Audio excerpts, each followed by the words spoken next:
네, 두 달째 이어지고 있는 중동 전쟁 상황도 한번 살펴보죠. 미국의 봉쇄에도 이란 유조선이 호르무즈 해협을 통과한 것으로 알려졌습니다. 봉쇄의 역봉쇄로 단단하게 막혀 있는 것 같았는데 이란에서 석유를 싣고 나간 유조선 6척이 이렇게 통과를 했다라고 하네요. 현지 시간 24일에 지나갔다는 소식이 전해지고 있습니다. 이현종 위원님. 네. 지금 정확한 상황은 저희가 전원으로밖에 알 수가 없는데 어느 정도 통행은 되는 상황 같기도 하고요. 어떨까요? 그러니까 원래 호르무즈 해협이 봉쇄됐을 때 하루에 한 10척 정도씩 이제 통과를 한다고 그러다가 그다음에 한 30척 정도 간다고 그랬다가 그러니까 봉쇄한 이후에 한 척도 움직임이 없다고 그랬다가 이제는 한 2척 정도 이제 어떤 부분적인 통행이 이루어지고 있는 것 같습니다. 여전히 지금 저쪽에 한 2,000척 가까운 지금 배들이 대기를 하고 있는 상황이고 예. 여전히 아직 통제는 계속되고 있는 것 같아요. 이제 그런 면에서 아직 전면적인 어떤 이걸 하기 위해서는 양측 간의 어떤 휴전 협상이 좀 이루어져야 되는데 이루어지지 않다 보니까 아직까지는 한계가 분명히 있는 것 같습니다. 특히 뭐 이란 측 같은 경우는 지금 봉쇄를 뚫고 2척이 이제 들어갔다고 하지만 네. 글쎄요. 이제 아직까지 이제 휴전 상황이 유지가 되고 있기 때문에 상대방에 대한 공격 자체는 아직까지는 없는 게 아닌가 싶습니다. 예. 그리고 유조선뿐만이 아니라요. 러시아의 엄청난 부자의 요트가 또 통항을 했다라는 얘기가 전해지고 있는데 초호화 요트 노르드호라고 하고요. 러시아 억만장자가 소유하고 있는 요트로 좀 알려져 있습니다. 객실, 수영장, 헬기 착륙장 같은 것들이 있다라고 하는데 김대영 위원께 좀 여쭤보겠습니다. 예. 보니까요 이게 이란이 좀 봐준 거 아니냐라는 얘기가 나오는 것 같아요. 러시아 부호의 배다 보니까 이란이 좀 봐줘서 통항할 수 있었던 거 아니냐 이런 얘기가 있더라고요. 뭐 두 가지 가능성이 있습니다. 앞서 말씀해 준 대로 이란 쪽으로 해서 이제 호르무즈 해협을 빠져나갔을 가능성이 있고 물론 이제 아시다시피 이 배 자체가 어떻게 보면 푸틴 대통령과 절친한 그런 사람의 배이기도 하고 예. 그래서 이제 이란이 암묵적으로 통과를 해줬을 가능성이 있고 또 한 가지 가능성은 뭐냐면 지금 이란이 통제하고 있는 호르무즈 해협 쪽이 아니라 일종의 이제 연안 쪽으로 붙어가지고 오만 쪽으로 나가는 방법도 지금 이제 호르무즈 해협 인근에서는 종종 생기고 있습니다. 네. 근데 그럴 가능성도 있어요. 그렇기 때문에 꼭 이게 이란이 눈 감아줬다라고 얘기하기에는 조금 부족한 부분은 있습니다. 눈 감아줬다라고 단정 지을 수는 없는 그런 상황이겠죠. 그리고 이란이 호르무즈 해협 통행료를 받기로 했었잖아요. 그런데 통행료를 받기 위한 계좌를 개설했다? 이런 얘기가 나오는 것 같아요. 받을 수 있는 화폐가 이렇게 한 4가지 종류가 된다라고 하는데요. 김대영 위원님, 예. 계좌 개설까지 했다라는 걸 보면 이렇게 협상 교착 상태에서 돈을 받아서 내보내주겠다. 확실하게 좀 방침을 세운 모양이네요. 그렇습니다. 이제 이란 같은 경우에는 지금 이제 전쟁을 수행하고 있는 이슬람 혁명 수비대 같은 경우에는 좀 강건한 지금 자세를 보여주고 있고 또 한 가지로는 이전까지는 아니었지만 지금은 이제 호르무즈 해협이 일종의 이란의 중요한 꽃놀이표가 됐어요. 예. 그러다 보니까 이란 의회 관계자가 지금 이란 중앙은행에 이러한 특별 계좌 4개를 만들었다라고 얘기를 하고 있는 상황인데 근데 한 가지 문제는 지금 아직 이제 이란과 관련된 각종 제재들이 지금 완전히 해결된 건 아닙니다. 네. 그런 상황에서 지금 언급되고 있는 리알화라든지 위안화, 달러, 유로, 특히 달러, 유로는 불가능에 가깝고요. 또 한 가지로는 리알화도 마찬가지입니다. 다만 이제 위안화는 하나의 변수가 될 수가 있는데 네. 그런 측면에서 봤을 때는 물론 지금 이제 미국과 이란 간의 협상이 물밑에서 진행 중이지만 과연 저 이란의 행동이 이 협상에 과연 도움이 될지는 좀 의문인 상황입니다. 예. 근데 미국에서는 지금 총격 사건 때문에 좀 정신이 없긴 합니다만 호르무즈 해협에 이어서 하늘길도 막을 수 있다 이런 말들이 나오는 것 같아요. 지금 이제 호르무즈 해협은 역봉쇄 상태가 유지되고 있는 것 같고 미국 재무장관은 이런 얘기를 했습니다. 이란 항공사들과도 거래하면 제재를 하겠다. 하늘길도 막아버리겠다 이런 것 같아요. 김대영 위원님. 예. 지금 정확히 어떤 상태인지 모르겠습니다만 이란으로 들어가는 어떤 선박이라든지 예. 항공기라든지 이런 수단은 다 끊어버리겠다는 것 같네요. 그런 것도 있고 최근에 이제 전쟁이 약간 지금 휴전 상황이다 보니까 이란의 민항사들이 지금 운항을 몇 군데는 재개를 하고 있습니다. 네. 그런데 지금 아시다시피 이제 협상이 약간 교착 상태다 보니까 미국이 이걸 또 카드로 꺼내는 것 같아요. 그래서 보면 이거는 사실 이제 군사적인 제재 수단은 아닙니다. 그러니까 군사적인 제재 수단을 하려면 일종의 영공의 가상의 선을 그어서 뭐 미국의 전투기들이 거기 감시한다던가 이래야 되는데 이것 같은 경우에는 일종의 경제 제재 같아요. 지금 이제 이란 항공사들하고 예를 들어서 뭐 물류라던가 네. 그다음에 뭐 승객과 관련된 부분 이거 거래하면 제재하겠다. 경제 제재하겠다. 예를 들어서 뭐 은행 거래를 뭐 못하게 한다든지 이런 것들을 지금 일종의 협상 국면을 유리하게 이끌기 위한 옵션으로 좀 생각하고 있는 거 아닌가 좀 이렇게 생각이 됩니다. 예. 이런 상황에서 이란이 미국의 호르무즈 해협을 열고 또 종전에 합의한 뒤에 제일 마지막에 핵 협상을 재개하자는 제안을 전달했다는 보도가 나왔습니다. 미국의 입장도 나왔는데요. 들어보시죠. Iran has proposed a mutual reopening of the strait, leaving the nuclear discussion for later in the process. Given that the nuclear program has been a red line for this administration, would the president agree to that kind of phased negotiation? What I will reiterate is that the president's red lines with respect to Iran have been made very, very clear, not just to the American public, but also to them as well. I wouldn't say they're considering it. I would just say that there was a discussion this morning that I don't want to get ahead of, and you'll hear directly from the president, I'm sure, on this topic very soon. 종전 협상이 열릴 것으로 예측이 됐었던 파키스탄에서도 보안이 다 해제된 상태라고 하고 언제 협상이 재개될지는 좀 불투명해진 그런 분위기인데요. 일단 이란 측에서는 호르무즈 해협부터 일단 재개방을 하고 종전 대신 핵 협상은 다음 단계로 넘기자 이런 제안을 전달한 것으로 알려지고 있습니다. 미국은 난색을 좀 표한 상황이라 이게 어떻게 좀 봉합이 될지 모르겠는데요. 김대영 위원님. 네. 뭐 트럼프가 만족하지 않는다라고 하면은 저 안을 받을 것 같지도 않고 협상이 앞으로 어떻게 좀 진행될까요? 점점 쉽지 않아지는 것 같습니다. 그러니까 이게 탑다운 방식으로 했을 때 한 가지 장점은 그러니까 극적 타결을 하면 금방 끝나죠. 예.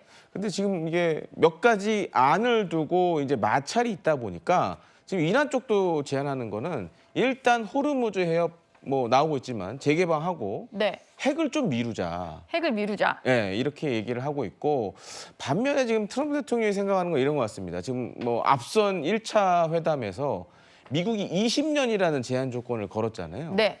근데 그 20년도 우리가 좀 잘 고민해서 생각해 보면 오바마 때 핵 합의보다는 좀 기간이 그래도 늘어나야 된다. 왜냐하면 그동안 이제 트럼프 대통령이 뭐 반복적으로 얘기했지만 오바마 때의 핵 합의와 관련돼서 굉장히 부정적이었거든요.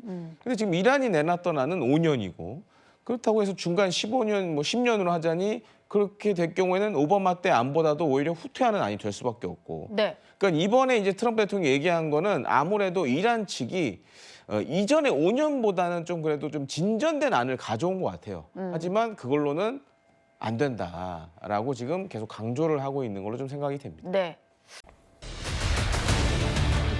네, 미국의 총격 사건 때문에 잠깐 잊혀진 상황이긴 합니다만 미국과 이란의 2차 종전 협상 주말 동안 열릴지 관심이었는데 결국 열리지 못했습니다. 이란이 앞서 납포했던 화물선 두 척의 새로운 영상도 공개했는데요. 그 영상부터 한번 보시죠. 바다에 멈춰있는 프란체스카호를 향해서 손을 흔드는 취재진의 모습도 보이고 지금은 저렇게 선박을 오르는 이란 혁명수비대의 모습 같아요. 내부 영상도 추가로 공개를 했습니다. 이미 납포를 했던 선박 두 척에 대해서 내부에 어떻게 진입을 했고 내부 모습이 어떤지 공개를 한 건데요. 이현정 위원님, 네. 협상이 불발된 상황에서 저렇게 내부 진입해서 기자가 이제 멘트까지 하는 모습이었는데 추가로 영상을 공개한 이유가 있을까요? 뭐냐면 지금 호르무즈 해협을 미국이 역봉쇄를 하고 있잖아요. 그럼에도 불구하고 우리는 우리가 납포도 할 수 있고 거기서 다 소개도 할 수 있다. 즉 미국의 지금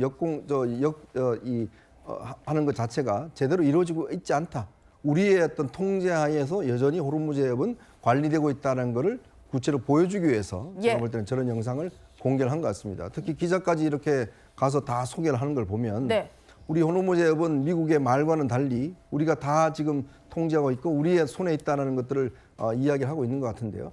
아무래도 지금 이란 내부의 혁명 수비대의 어떤 입김이나 영향력이 점점 세지고 있는 게 아닌가라는 그런 생각이 들어요. 지금 협상도 보면 지금 제대로 이루어지고 있지 않는 측면이 있는데 그나마 트럼프 대통령이 이야기했듯이 내부에서 강경파들이 계속적으로 어떤 권력을 잡고 있는 그런 상황이기 때문에 협상에 진척이 없는 게 아닌가 생각이 듭니다. 예.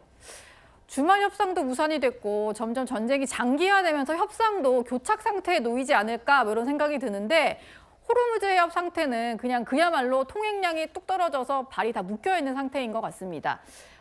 하루 평균 이제 135척 정도가 통항을 하다가 지금은 0척으로 떨어졌다는 얘기가 있는 것 같고요. 트럼프 대통령도 일단은 역봉쇄를 계속하겠다라는 입장이다 보니까 이게 언제까지 발이 묶여야 할지 알 수가 없는 그런 상황 같아요. 강성필 부대변인님. 네.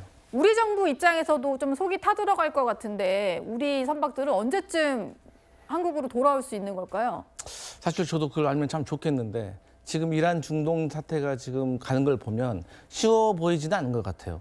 왜냐하면 지금 이란 같은 경우는 미국의 중간 선거 때까지 사실상 좀 협상을 끌려고 하는 것이 아닌가. 시간이 가면 갈수록 트럼프의 협상력은 낮아지고 중간 선거에서 트럼프가 패배하게 되면 본인들의 협상력이 더 올라갈 수 있다는 그런 전문가들의 분석이 있는 것이고 예. 또 지금 협상도 잘 안 되고 트럼프가 전화까지 하라고 했던 거는 또 이란 입장에서는 나라가 지금 파탄 나고 폭탄을 맞았는데 대표들이 지금 미국 대표들과 앉아서 차 마시고 얘기하는 것 자체가 국민 정서에 맞지가 않다. 그래서 여러 가지 어떤 트럼프의 입장, 이란의 입장, 중동의 입장 이런 것들이 다 섞여가지고 좀 어려워 보이는 상황인 건 확실한 것 같다. 네. 그렇습니다. 주말 동안 파키스탄에서 협상이 열릴 거란 관측도 있었는데 레드존에 대한 보안도 해제가 됐다라고 하더라고요. 그러다 보니까 협상이 언제 열릴지는 좀 불투명해진 상황입니다. 이런 와중에 트럼프 미국 대통령은 전화 협상을 언급하기도 했습니다. You probably heard that we canceled the trip. We have all the cards. We're not going to spend 15 hours in airplanes all the time going back and forth to be giving a document that was not good enough. And so we'll deal by telephone and they can call us anytime they want. 양 국가가 세게 서로 타격을 하진 않습니다만 거침없이 말은 하면서 협상은 이루어지지 않는 그런 상황 같습니다. 트럼프 대통령은 대표단을 18시간이나 멀리 여행 보내지 않겠다. 전화가 있지 않냐. 이란이 협상을 원하면 전화를 해라. 이렇게 얘기를 했고요. 네, 이란 같은 경우는요. 미국의 레드라인 서면을 전달했다라는 얘기가 있는 것 같아요. 성치훈 부대변인님. 네.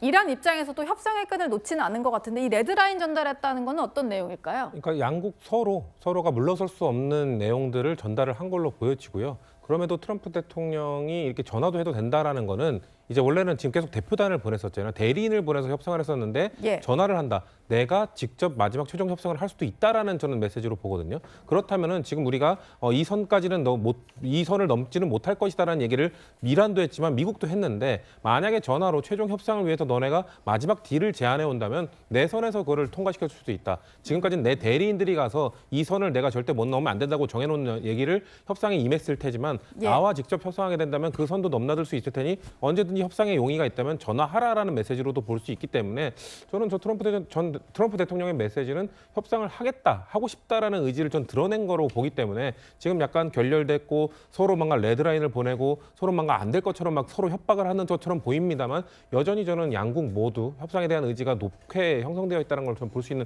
그런 장면이라고 보고 있습니다. 예. 미국에서는 이 얘기가 좀 자주 나오는 것 같습니다. 트럼프 대통령도요, 사흘이면 이란의 석유 저장고가 한계에 다다를 거다. 더 이상 저장할 수 없는 지경이 된다. 관련 시설을 폭파할 수도 있다. 이런 얘기를 했는데요. 이현종 위원님, 네. 석유 저장고가 꽉 차게 되면 이란 입장에서도 좀 문제가 커지는 거잖아요. 그렇죠. 이게 예. 수출이 안 되기 때문에 석유는 계속적으로 이게 뽑아내야 됩니다. 그리고 이거를 저장고에다 놔두고 이거를 이제 유조선에 세워서 수출을 해야 되는데 문제는 지금 수출을 못 하게 되면 유정이 막혀버려요. 예. 이제 그렇게 되면 이 유정을 다시 뚫으려면 엄청난 돈이 들거든요. 지금 이란에서 유조선이 못 나가는 게 지금 하르그 섬에서 못 나오지 않습니까? 근데 그것 때문에 지금 이제 이란의 석유 저장고가 한계에 달했다는 거 이야기를 하고 있는데 일단 갈리바프 의장 같은 경우는 지금 자신들의 어떤 카드가 더 있다는 건데 이게 아마 최근에 공개했던 뭐 새로운 미사일이라든지 드론이라든지 뭐 이런 것들을 이야기를 하고 있는 것 같아요. 네. 근데 지금 레드라인 이야기하면서 트럼프 대통령이 제기했던 이 고농축 우라늄에 대한 문제, 이게 지금 오바마 정부 때보다 훨씬 낮게 지금 협상을 해야 되는데 지금 그럴 기미가 없어서 협상이 좀 꽤 길어지지 않는가 생각이 듭니다. 네. 전쟁 협상 상황도 계속해서 저희가 챙겨서 전해드리도록 하겠습니다. 이제 시청자 여러분들이 보내주신 댓글을 확인할 시간입니다. 머리가 좋아도 테러범은 테러범. 그렇죠. 아무리 공부를 열심히 했더라도 테러범으로 좀 번질이 된 순간 여러 가지 좀 충격들을 주고 있는 것 같습니다. 샐러드 먹고 와인 가져간다고 진짜 강심장이다. 저 같아도 저렇게는 못할 것 같은데 엄청난 장면이 포착된 것 같고요. 미국 대통령 총격 시도가 방키 하나로 뚫린 게 말이 되냐? 그러게 말입니다. 보안이 너무 허술했던 것 같습니다. 부산 선거가 여러모로 흥미진진한 것 같다. 부산 얘기를 저희가 많이 다뤄드리는 이유가 바로 그래서겠죠. 마지막 댓글입니다. 선거철만 되면 큰절을 잘 하는구나. 네, 평소에도 시민들을 잘 챙겨주시면 좋겠고요.